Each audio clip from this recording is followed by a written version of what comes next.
Halo Sobat Manhwa, kali ini kita akan melanjutkan cerita Raja Absurd part yang ke-42.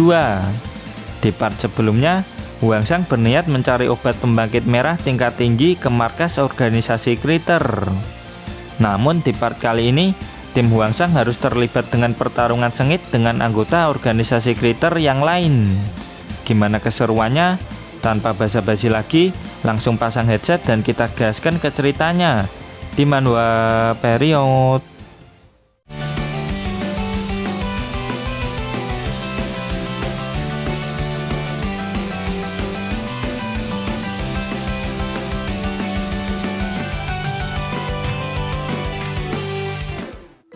Di pagi hari yang mendung, Hwangsang dan timnya sedang naik kapal menuju ke wilayah barat daya dari tempat mereka kemarin. Perjalanan ini dilakukan untuk mencari obat pembangkit merah tingkat tinggi. Hwangsang pun berpikir kalau rencana ini terlalu berbahaya.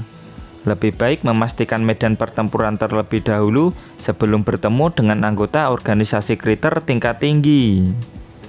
Lalu Dan Yuan bertanya kenapa mereka mengajaknya ikut.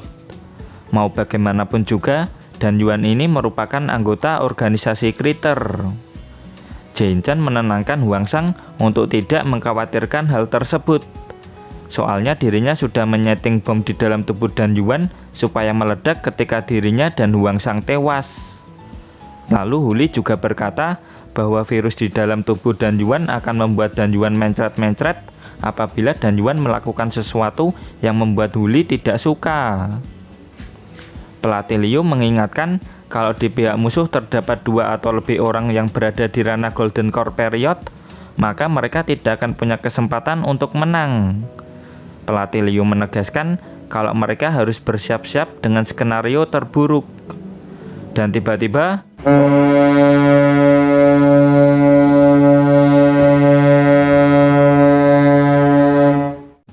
ada kapal pesiar yang muncul di belakang mereka. Sontak pelatih Liu, Jin-chan, dan Malu langsung panik. Mereka bertiga nggak nyangka organisasi Kriter datang secepat ini. Lalu Huli menaikkan rasa sakit ke level 6 karena dirinya mengira kalau Dan Yuan memanggil bala bantuan. "Apa itu dirimu, Dan Yuan? Mau kemana kalian?" tanya seorang pria lewat pengeras suara. Pelatih Liu kebingungan bagaimana cara meloloskan diri dari mereka. Sedangkan Jin-chan menyarankan untuk membiarkan Dan Yuan ke kapal tersebut dan meledakkannya. Sontak Dan Yuan langsung terkejut setelah mendengar saran Jin-chan. Lewat pengeras suara, orang ini bertanya kenapa ada banyak orang di kapal Dan Yuan. Lagi-lagi Jin-chan menyarankan untuk meledakkan Dan Yuan aja. "Tunggu woi, kenapa kau begitu ingin meledakkanku?" ujar Dan Yuan yang mulai panik. Dengan wajah ceria, Dan Yuan berkata kalau dirinya dan ketiga muridnya baru saja selesai latihan. Dia juga membawa beberapa orang untuk dibawa ke organisasi. "Gimana? Beres toh?" ucap Dan Yuan dengan penuh senyuman. Dan Yuan pun memberikan salam hangat dan pamit mau kembali ke markas tingkat rendah. Tapi sosok pria di atas kapal menyuruhnya berhenti. Orang ini bernama Zhen Guang, instruktur tingkat menengah dan berada di ranah Golden Core Period tingkat menengah. Dirinya menyuruh kelompok Dan Yuan naik karena dirinya menerima laporan bahwa ada sosok misterius yang sedang memburu orang-orang organisasi di wilayah tersebut. Karena tidak punya pilihan lain, Dan Yuan pun menuruti permintaan Zhen Guang. Hwangsang dan timnya pun juga terpaksa ikut dengan Dan Yuan. Dengan ini, Dan Yuan akan bergabung dengan Zhen Guang untuk menghabisi sosok misterius yang sudah main-main dengan organisasi Kriter. Melihat penampilan Dan Yuan yang acak-acakan, Zhen Guang menyuruhnya untuk segera mandi. Di kapalnya, kebersihan adalah yang paling utama. Lalu dia juga menyuruh Dan Yuan untuk tidak terlalu formal dengannya. Dan Yuan pun mengiyakannya. Setelah memasuki kapal pesiar, Hwangsang dan Xiaojun langsung menggunakan skill Earthbird Insight untuk mengetahui posisi dan ranah semua anggota organisasi Kriter yang ada di dalam kapal pesiar tersebut. Di lantai 3 ada Dan Yuan, si bocil FF, pelatih Liu dan Jin Chen.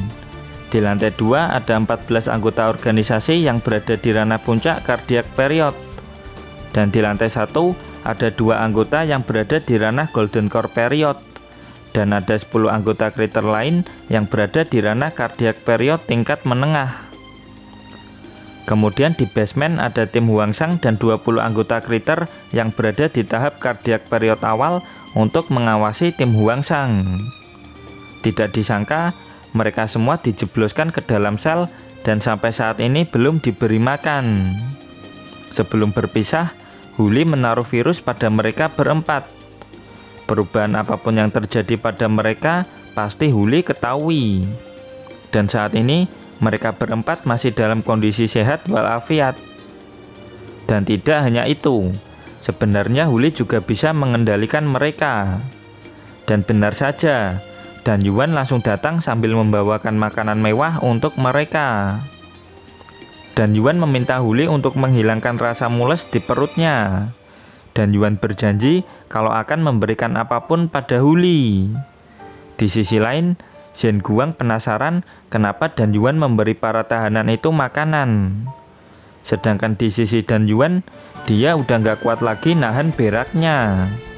Setelah jadi tukang pijat, sekarang kau jadi pengantar makanan, ucap Huangsang tanpa dosa. Mak ceruot. Dan Yuan pun langsung kecepirit gara-gara Huangsang. Nani? Ujar Zhen Guang yang langsung kehilangan nafsu makannya. Di sisi tim Huangsang, Xiao Jun bertanya kapan mereka akan mulai bergerak. Soalnya menunggu di balik jeruji besi seperti itu sangat membosankan.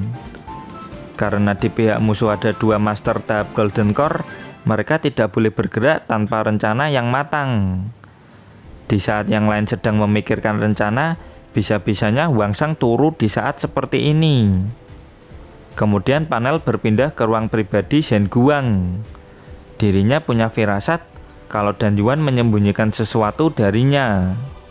Dan Yuan langsung mengaku kalau dirinya tidak menyembunyikan apapun.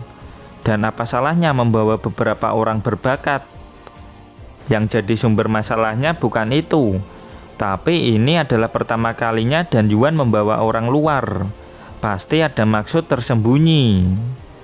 Dan Yuan melakukan ini karena ingin mendapat imbalan dari atasan, yaitu berupa obat pembangkit merah tingkat tinggi. Nggak pakai lama, Zhen Guang menyodorkan beberapa botol pembangkit merah tingkat tinggi kepada Dan Yuan.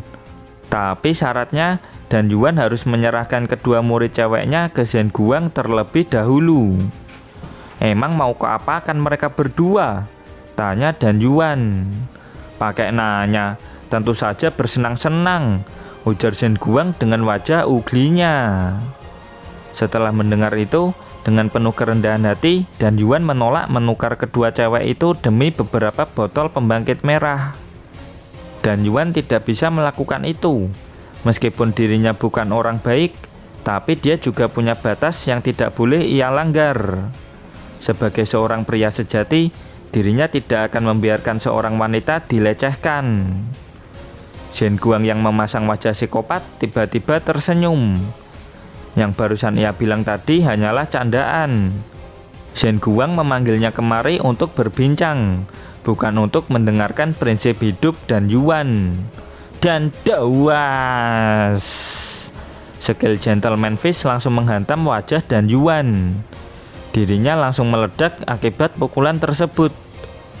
Kau cuman seorang Golden Core period awal, berani-beraninya bertingkah sombong di hadapanku, ujar Zhen Guang.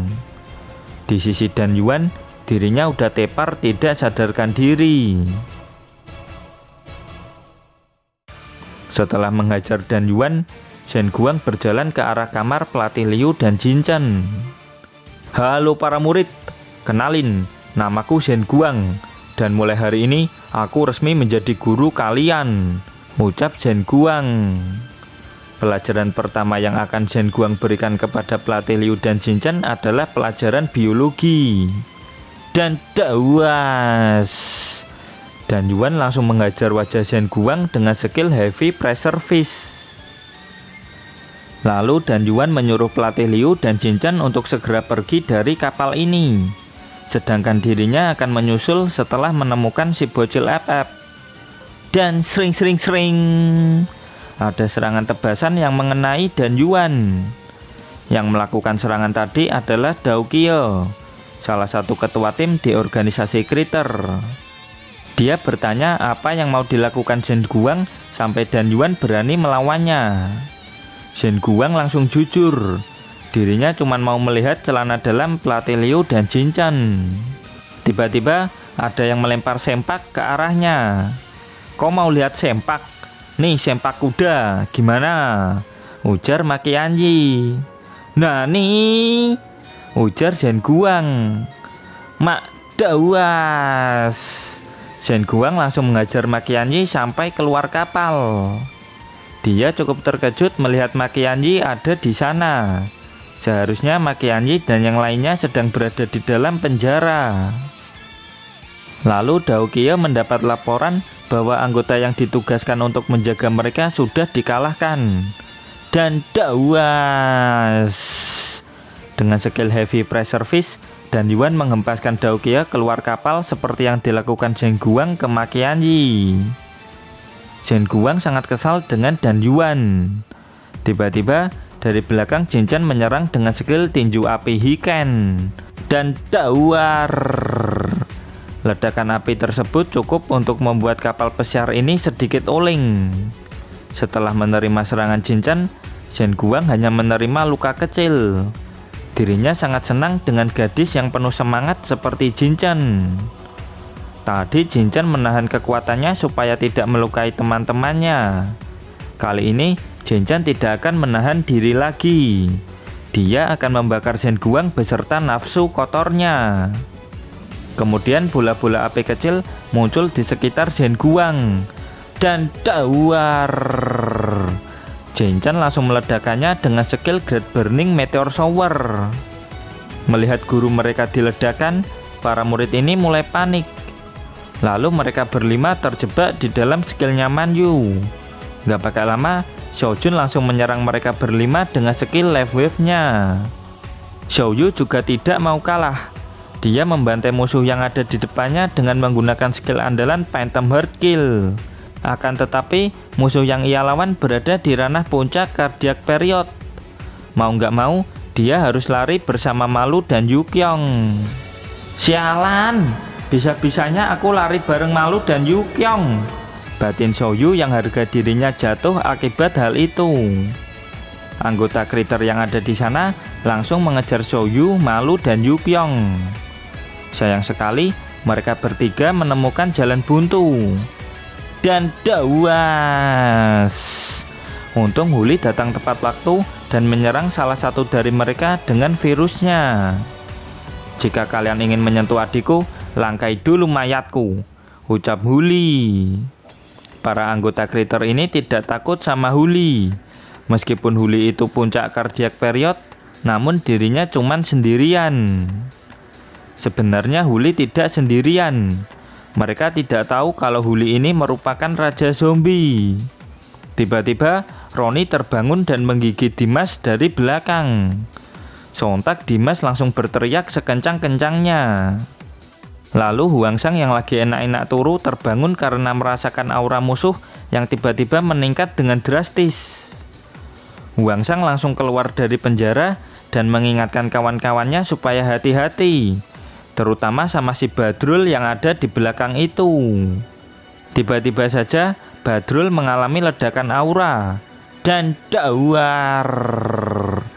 Semua orang di tim Huangsang penasaran dengan apa yang sudah terjadi sama Badrul. Huangsang menerangkan kalau ledakan aura itu membuatnya naik ke ranah Golden Core period awal. Tiba-tiba Xiao Jun menunjuk ke arah atas. Di atas sana si Badrul berhasil menusuk dada Malu. Penampilan si Badrul setelah promosi ke ranah Cardiac period awal benar-benar sangat mengerikan. Malu juga tidak menyadari serangan dari Badrul karena saking cepat dan kuat baginya. Setelah menusuk dada Malu, Badrul membuang tubuh Malu ke lautan. Dengan pede dia bilang kalau tidak akan ada yang bisa selamat di kapal ini. Dan dawas, Makianji masuk ke mode Blue Drake dan menghajar Badrul dengan skill Tiger Mountain Fist full power. Badrul hampir pingsan akibat pukulan Makianji. Nggak pakai lama, Makianji langsung turun ke laut untuk menyelamatkan anak semata wayangnya itu. Bukannya menyelamatkan Malu, dia malah tenggelam karena tidak bisa berenang. Di atas kapal, Badrul tidak akan membiarkan mereka semua menyelamatkan Makianji dan Malu. Di sisi lain, Jinchan sedang diajar habis-habisan sama Zhen Guang. Pertarungan ini berat sebelah karena ada 3 orang Golden Core Period di pihak organisasi Kriter, yaitu Zhen Guang, Dao Qiao, dan si Badrul. Sedangkan di pihak Huangsang cuman ada Dan Yuan dan Jinchan. Lalu panel berpindah ke tempat Huangsang, di mana Xiao Jun, Huli, Man Yu sedang diajar habis-habisan sama Badrul. Kekuatan sistem yang dimiliki Badrul adalah sistem kesombongan. Semakin dia sombong, semakin banyak poin kesombongan yang ia dapatkan. Dia cukup kuat, bagaimana cara melawannya?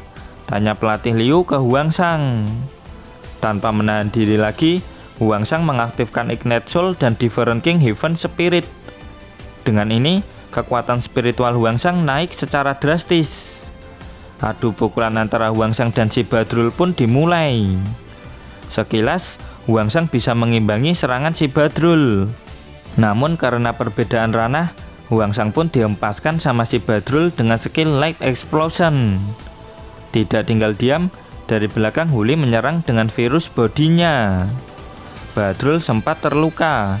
Namun serangan dari Huli itu cuma mengakibatkan luka kecil bagi Badrul. Dawas, Huli pun juga dihempaskan sama Badrul seperti Huangsang. Kemudian Huangsang bertanya apa Huli masih sanggup bertarung. Tentu saja Huli masih sanggup. Badrul memang kuat. Namun jika dirinya dan Huangsang bekerja sama, Badrul bisa mereka berdua kalahkan. Huangsang pun setuju untuk bekerja sama. Lalu dia menyuruh yang lainnya untuk menyelamatkan Malu dan Makianji. Badrul langsung marah karena Huangsang dan Huli meremehkannya. Huangsang meminta Huli untuk memberikan serangan yang kuat, sedangkan dirinya akan membuat celah untuk Huli. Tidak akan kubiarkan kalian menyelamatkan mereka, bentak Badrul. Dan ding, mataku, teriak Badrul. Untung aku udah siap-siap, ucap Huli. Dan dawas, Huli menghajar Badrul dengan full power. Tim Huangsang langsung melompat menyelamatkan Malu dan Makianji. Namun Badrul belum kalah. Dia langsung mengeluarkan skill sistemnya, yaitu All Magnificent Measurable Beast. Skill tersebut mengikat semua orang di tim Huangsang. Dengan skillnya ini, Badrul mampu melumpuhkan semua orang di tim Huangsang, termasuk Dan Yuan dan juga Jinchan. Pelatih Liu dan yang lainnya harus tenggelam karena tidak bisa berenang dengan keadaan terikat seperti ini. Zhen Guang tidak menyangka kalau salah satu muridnya berhasil promosi ke ranah Golden Core Period di saat-saat penting seperti ini. Berikan aku hadiah, bos, ujar Badrul. Di sisi Huangsang, dia cukup kesal dengan kondisi sekarang. Sebenarnya, dia bisa meningkatkan energi spiritualnya lagi. Namun itu akan merusak meridiannya dan akan butuh waktu lama untuk menyembuhkannya. Tapi Huangsang sudah tidak peduli lagi sama meridiannya. Yang paling penting, teman-temannya bisa selamat. Tiba-tiba, Malu menyuruh Huangsang untuk berhenti dan jangan melakukan hal itu. Serahkan saja hal ini padaku, ucap Malu. Di bawah laut, Malu sudah siap tempur. Suara Malu tadi tidak hanya didengar sama Huangsang, melainkan oleh semua orang di tim Huangsang. Lalu di tengah laut muncul gelombang air raksasa. Gelombang air itu langsung menghantam kapal pesiar milik Zhen Guang.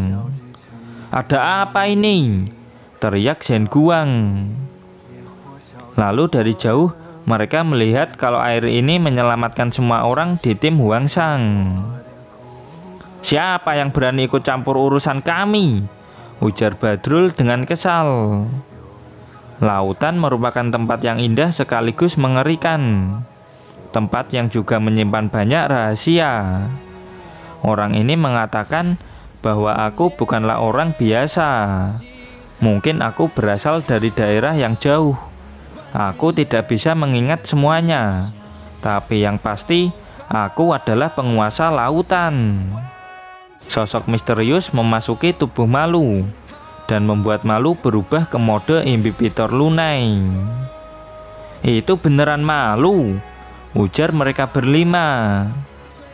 Tunggu 2 menit lagi, maka Malu imbibitor lunai akan mengakhiri semua ini. Mereka bertiga tidak takut dengan ancaman Malu. 3 orang Golden Core Period tidak akan kalah semudah itu. Badrul langsung gas ke tempat Malu dan mengajaknya menikmati waktu 2 menit ini. Dengan santai, Malu meladeni si Badrul. Serangan atribut air yang lemah seperti itu tidak berarti bagi Badrul. Terus Malu menyerangnya kembali dengan gelombang ombak laut. Hal itu justru membuat Badrul semakin kesal. Dia langsung melesatkan pukulan, namun bisa dihindari Malu dengan sangat mudah. Pukulan kedua pun dilesatkan, dan lagi-lagi Malu bisa menghindarinya. Malu sangat cepat, sampai-sampai Badrul yang sudah promosi ke ranah Golden Core tidak bisa mengenainya. Hebat sekali bocah itu. Dia bertarung sendirian melawan seorang Golden Core Period, teriak Shojun. Huang Shang menyadari ada yang aneh dengan tubuh Malu. Energi spiritual Malu berubah sepenuhnya. Jangan lari terus bocah, kau pikir sedang main Tom and Jerry, ujar Badrul yang penuh dengan kekesalan. Badrul pun mengaktifkan skill sistem yang lain, yaitu Infinity Tightening Lock. Skill ini memperkuat ikatan yang mengikat tim Huang Shang. Ikatan ini akan terus menyusut sampai tubuh korbannya hancur. Meskipun Malu terus-terusan lari, teman-teman yang lain akan segera mokat karena skill ini. Sudah 2 menit, sekarang tamat riwayatmu, ucap Malu. Lalu dari bawah air muncul gelombang yang sangat besar dan cerewet. Badrul langsung dicaplok sama monster ular raksasa penghuni bawah laut. Apaan tuh? Teriak Shen Guang dan para muridnya. Itu monster rank A+, teriak Shojun dan Manyu. Dan perlu kalian ingat, monster tipe bawah laut jauh lebih kuat ketimbang monster tipe darat di level yang sama. Setelah Badrul mokat, sekarang tinggal menyisakan 2 orang Golden Core Period. Sekarang rasakanlah kekuatan dan kengerian dari lautan yang luas ini, ucap Malu mode imbibitor lunai. Tidak hanya penampilannya yang berubah, bahkan Malu mampu mengendalikan monster rank A+ bawah laut. Shen Guang belum pernah melihat monster rank A+ sekuat ini. Dao Qiao yakin kalau monster ini merupakan puncak monster rank A+. Skill yang mengikat tim Huang Shang sudah menghilang. Itu artinya si Badrul sudah beneran mokat. Di sisi Makianji, dia sangat bangga karena anaknya menjadi sangat OP. Tidak bisa dipungkiri, bocah yang dari dulu cuma jadi beban, sekarang sudah berubah menjadi sosok yang sangat OP. Shen Guang dan timnya tidak akan mungkin bisa mengalahkan Malu dan monsternya. Jadi dia bersujud dan memohon maaf atas perbuatan mereka tadi. Mereka berjanji akan segera pergi dari tempat ini.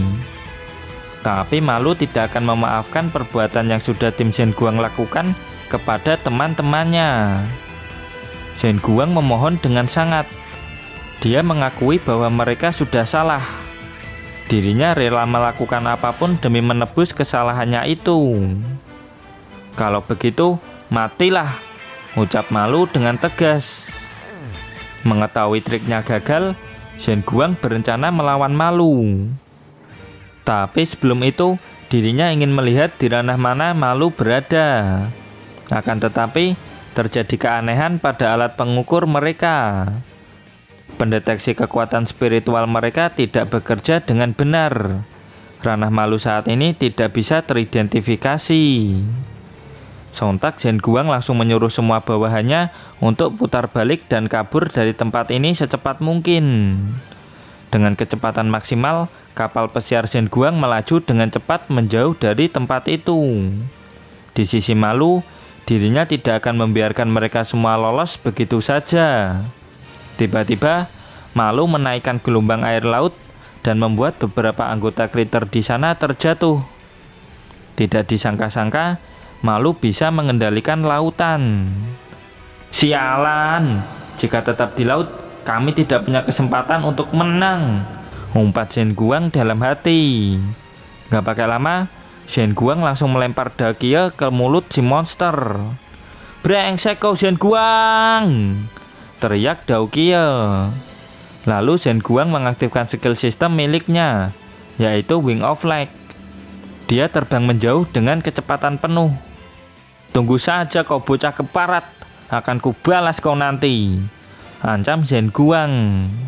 Kita tidak akan bertemu lagi, karena kau akan mati di sini sekarang juga, ucap Malu. Dan dawas. Zhen Guang pun mokat di mangsa monster laut rank A+ ini. Jinchen langsung terkejut karena 3 orang Golden Core Period dibantai Malu sendirian. Xiaojun penasaran, apa itu beneran Malu? Kenapa dengan kalian semua? Itu anakku Malu, teriak Maqianyi.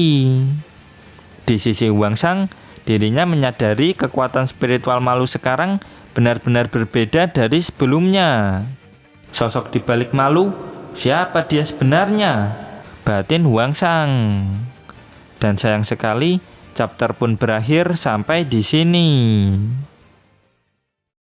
Dan terima kasih buat kalian yang selalu hadir dan komen di setiap video admin. Terus dukung channel ini dengan cara like, comment, subscribe. Dan jangan lupa kultivasikan loncengnya juga. Sampai jumpa lagi di video berikutnya. Bye-bye.